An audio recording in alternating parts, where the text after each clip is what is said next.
औज़ुबिल्लाहि मिनश्शैतानिर्रजीम बिस्मिल्लाहिर्रहमानिर्रहीम।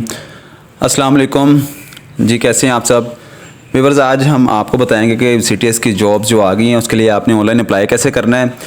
तो आज हम आपको स्टेप बाय स्टेप बताएंगे कि जी आपने किस तरीके से CTS की जॉब्स के लिए ऑनलाइन अप्लाई करना है। तो सबसे पहले आपने ये देखें, ये वेबसाइट लिखनी है इनकी hep.punjab.gov.pk CTIs/रजिस्टर, इसको आपने एंटर कर देना है। ठीक है, जैसे ही आप एंटर करेंगे तो आपके पास सामने एक ऐसा बार ओपन हो जाएगा। उसमें आपने सबसे पहले रजिस्टर्ड होना है। रजिस्टर्ड होने के लिए आपने यहाँ पे अपना फुल नेम लिखना है और इसमें यहाँ पे इस कॉलम में आपने अपना CNSE या बेफॉर्म नंबर है वो लिखना है। यहाँ पे अपना फ़ोन नंबर लिखना है जो आपका करंट एक्टिव हो करंटली तौर पे, और यहाँ पे आपने अपना ईमेल एड्रेस लिखना है जो आपके पास सेफ है, जो आप यूज़ कर रहे हैं वो वाला। क्योंकि यहाँ पे जब आप ये एंटर करेंगे तो वहाँ पे आपको एक कोड आएगा, OTP कोड आएगा, वो आपने यहाँ पे देना होगा। इसलिए वो आपने ईमेल एड्रेस देना है जो आपके पास इस वक्त करंटली यूज़ में है। फिर उसके बाद आपने पासवर्ड यहाँ पे देना है। पासवर्ड में आपने देने के बाद यहाँ पे री एंटर पासवर्ड करना है। लेकिन पासवर्ड एक आपका न्यूमेरिकल होगा, बाकी एक कैपिटल वर्ड में होगा और बाकी आपका एक ऑब्जेक्ट होगा। तो इस तरीके से आपने 8 कैरेक्टर का पासवर्ड क्रिएट करना है। उसके बाद आपने रजिस्टर्ड पे कर देना है, रजिस्टर्ड नाउ पे। तो ये देखें, जब आप लॉगिन हो जाएंगे रजिस्टर्ड होने के बाद, जब आपने अपना CNSE नंबर और अपना पासवर्ड जो आपने वहाँ पे एंटर किया था वो जब करेंगे तो आप लॉगिन हो जाएंगे। तो सबसे पहले माय प्रोफाइल में बेसिक इन्फॉर्मेशन आपकी आएंगी पर्सनल डिटेल के लिहाज से। बेसिक इन्फॉर्मेशन में आपका नेम आएगा, फादर नेम आएगा, फादर का पूछेंगे कि अलाइव हैं या नहीं। उसके बाद आपका CNSE वो ऑलरेडी एंटर जो आपने किया वो फ्रीज़ होगा। वहाँ पे आपका जेंडर आएगा, मेल फीमेल या ट्रांसजेंडर हैं, date of birth, nationality, religion ये आएगा। ठीक है, अगर आप स्पेशल पर्सन से मुराद है कि अगर आपकी कोई डिसेबिलिटी है तो आपने इसको क्लिक करना है। तो उसके अंदर आपका पूछेंगे कि आप का सर्टिफिकेट रेफरेंस नंबर क्या है, जिसके ऊपर नंबर लिखा होता है, सर्टिफिकेट इशुएंस डेट कि कब आपको ये जारी हुआ है, सर्टिफिकेट इशुएंस अथॉरिटी के कौन सी अथॉरिटी है जिन्होंने आपको ये सर्टिफिकेट जारी किया है। अगर नहीं है तो आप इसको चेक नहीं करेंगे, इसको अनचेक ही रहने देंगे।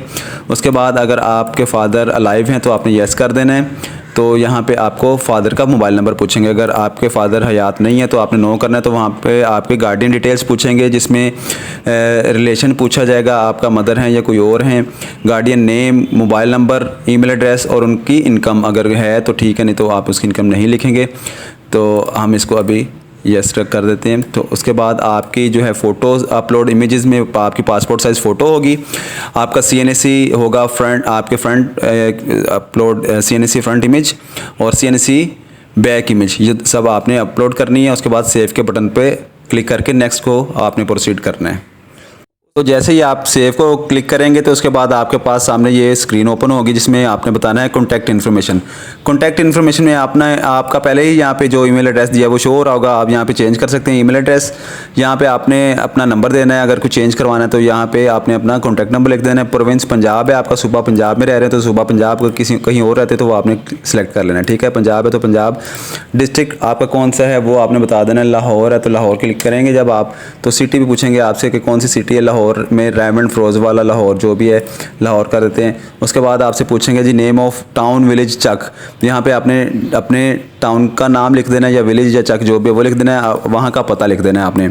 ये है पोस्टल एड्रेस और ये परमानेंट एड्रेस है। ठीक है, अगर सेम एज अबव है तो आपने इसको चेक कर देना, तो सेम एज अबव आ जाएगा। अगर नहीं है तो आपने यहाँ पे बताना है कि पंजाब है, भक्कर के अलावा अगर लाहौर है, इसके अलावा कहीं लिया है, जहाँ पे भी है वो आपने बता देना है। लिया की सिटी है चौक आज़म। ठीक है, उसके बाद आपने नेम ऑफ चक विलेज और टाउन वो बता देना है, यहाँ पे आपने एड्रेस दे देना है। उसके बाद आपने सेव एंड नेक्स्ट को क्लिक कर देना है। तो इसके बाद आपके पास एक नई स्क्रीन होगी, वो आपको दिखाते हैं।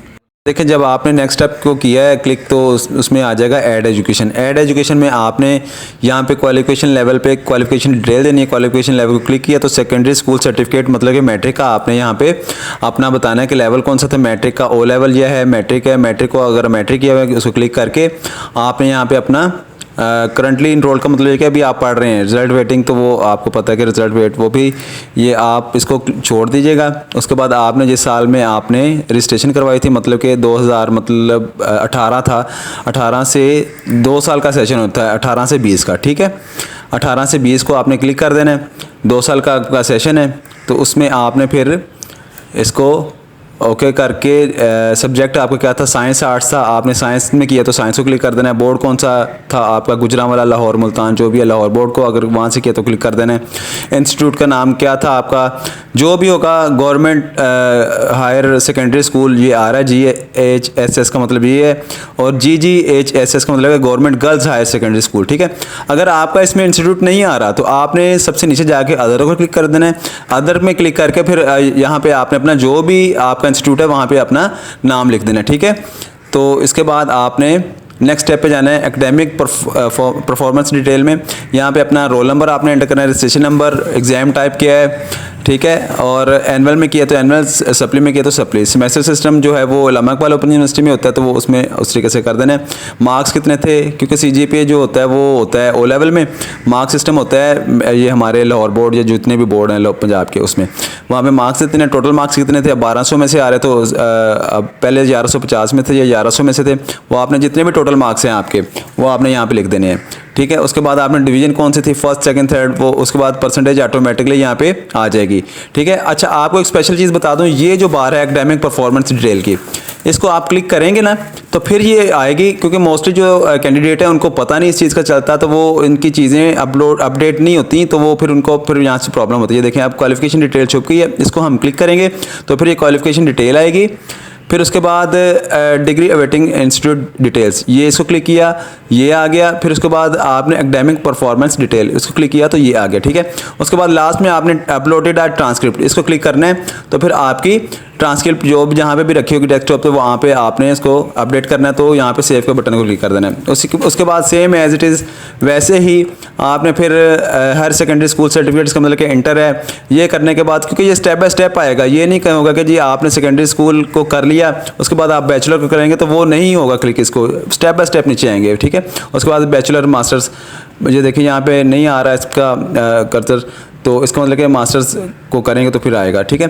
उसके बाद आपने जब इसको ऐसे कर देना है तो उसके बाद आपके यहाँ पे एजुकेशन लिस्ट आपकी क्रिएट हो जाएगी। फिर आपने सेव एंड नेक्स्ट करना है, तो यहाँ से आपको नेक्स्ट स्टेप नहीं आएगा, ठीक है। फिर आपने education list of education click करना है, तो यहाँ पे एक बटन आ रहा होगा नेक्स्ट स्टेप, इसको आपने क्लिक करना है। यहाँ से आप अपना एडिट भी कर सकते हैं, डिलीट भी कर सकते हैं, अपने डॉक्यूमेंट चेक भी कर सकते हैं। यहाँ पे आपने फर्जी हमने आपको बताया, तो यहाँ पे नेक्स्ट स्टेप करेंगे तो नेक्स्ट स्टेप खुल जाएगा। तो फिर यहाँ पे आपने अपना बताना है कि एम्प्लॉय डिटेल्स, इसका मतलब है कि प्रोफेशनल एक्सपीरियंस आपका क्या है, एम्प्लॉय डिटेल में बताना है कि कहाँ से आपने कब से स्टार्ट किया है, कब से ख़त्म किया है, स्टेटस क्या था आपका, प्राइवेट था, अपना बिजनेस था, पब्लिक सेक्टर है, जो भी है आपका, ठीक है। Employment full time part time कर रहे थे, कहाँ पे कर रहे थे आपने, वो सिटी आ जाएगी। डेजिग्नेशन क्या था आपका, जो भी था आपका, अकाउंटेंट थे, सोन जो कुछ भी था आपका, या टीचर थे।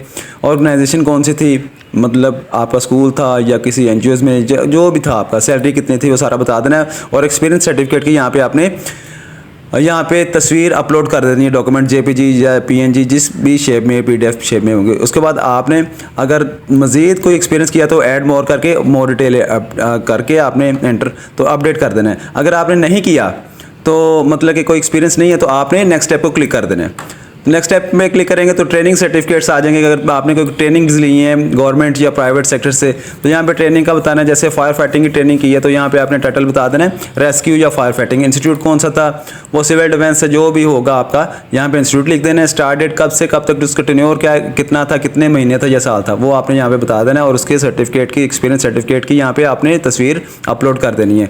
इसी तरीके से अगर आपने कोई और भी किया है, कोई आपने ट्रेनिंग, तो यहाँ पे ऐड मोर करके यहाँ पे आपने अपडेट कर देना है। ठीक है, अपडेट करने के बाद आपने इसको फाइनलाइज कर देना है अपडेट करके। ठीक है, तो ये देखें जब आपने ये सारी चीज़ें अपनी कंप्लीट इन्फॉर्मेशन दे देंगे, यहाँ पे अपडेट कर देंगे, हर चीज़ अपडेट हो गई है। तो उसके बाद अगर आपको पता चलता है कि आपकी कोई चीज़ मिसिंग है या आपने सही इन्फॉर्मेशन नहीं दी, तो आप उसी स्टेप को क्लिक करेंगे। जैसे स्टेप 4 है प्रोफेशनल एक्सपीरियंस का, आपने इसको क्लिक करना है। तो देखें ये एम्प्लॉय डिटेल आ गई स्टेप 4 की, प्रोफेशनल एक्सपीरियंस की। इसी तरीके से आपका कॉन्टैक्ट इन्फॉर्मेशन में अगर कोई आती है गलती तो आप इसको क्लिक करें। किसी भी जगह पे आपकी गलती है, एडिट करना है तो उसको एडिट कर सकते हैं। एजुकेशनल डिटेल को एडिट कर सकते हैं। ट्रेनिंग सर्टिफिकेट्स को कोई भी जो है उसको आपने क्लिक करना है तो वहाँ पे आ जाएगा। ये देखें आप ट्रेनिंग को क्लिक किया तो यहाँ पे प्रोफेशनल ट्रेनिंग आ गई। अब आपकी ये प्रोफाइल रेडी है। अब जैसे ही आप इसको क्लिक करेंगे अवेलेबल पोस्ट पोजीशंस को, तो आपके सामने एक ऐसी बार ओपन होगी। आपको दिखाता हूँ मैं। तो ये देखें, एक आपके सामने ये स्क्रीन आ चुकी है। इसमें अगर आपका सब्जेक्ट है फ़िज़िक्स, आपने अगर फ़िज़िक्स में मास्टर्स किया हुआ है तो आप फ़िज़िक्स को सर्च करेंगे। फ़िज़िक्स को सर्च, इसको यहाँ पे फ़िज़िक्स लिख के यहाँ पे आपने लाहौर डिस्ट्रिक्ट लाहौर को क्लिक कर देना है। उसके बाद जब आप सर्च करेंगे तो जितने भी लाहौर के कॉलेज हैं वहाँ पे अगर आप मेल हैं तो सिर्फ आपको मेल के कॉलेज शो होंगे, अगर आप फ़ीमेल हैं तो आपको फ़ीमेल कॉलेज शो होंगे, अगर कोई को एजुकेशन है तो वहाँ पे आपको बोथ लिखा आएगा यहाँ पे, तो वो आप वहाँ पे अप्लाई कर सकते हैं। अब देखेंगे आपने अप्लाई करना है कैंट में या किसी भी कॉलेज में अप्लाई करना है, तो आप इसको अप्लाई के इस बटन पे क्लिक करेंगे। ठीक है, जो आपके घर के करीब है मोस्टली आप कोशिश करें वहाँ पे अप्लाई कर दें। अगर आपके घर से करीब कोई कॉलेज ऐसा नहीं है जहाँ पे आपकी फ़िज़िक्स की सीट है, तो आप उसको थोड़ा सा देख सकते हैं कि जहाँ पे आपको आसानी हो। लेकिन आप लाहौर के अंदर मुश्किल नहीं है आना जाना, कोशिश करें कि आप अवेल करें इस चांस को। तो आप जब अप्लाई को क्लिक करेंगे तो आपका ये अप्लाई हो जाएगा। ये देखिए, इसको क्लिक किया, you have successfully applied for this position, आप ओके करेंगे तो ये अप्लाइड हो जाएगा। ठीक है, ये तरीकाकार है, आपने इस तरीके से अप्लाई करना है। अब ये एक एप्लीकेशन वहाँ पे आपकी सबमिट होगी इसी तरीके से, क्योंकि आपकी फ़ाइल रेडी है। इसी तरीके से फ़िज़िक्स की जहाँ पे भी आप सारों में करना चाहते हैं, जहाँ पे आप इजीली अप्रोच कर सकते हैं, वहाँ पे आप अप्लाई कर सकते हैं। तो इनकी डेडलाइंस भी बताई हुई है कि जी 7 अक्टूबर 2024 सबकी लास्ट डेट है। तो आप 7 से पहले कोशिश करें, आप अप्लाई कर लें। ठीक है, तो नए आने वाले से गुजारिश है कि जी चैनल को सब्सक्राइब कर लें और बेल आइकन को प्रेस कर लें ताकि ऐसी ही इन्फॉर्मेशन आपको मिलती रहे। इसी के साथ इजाज़त दें, अल्लाह हाफिज़।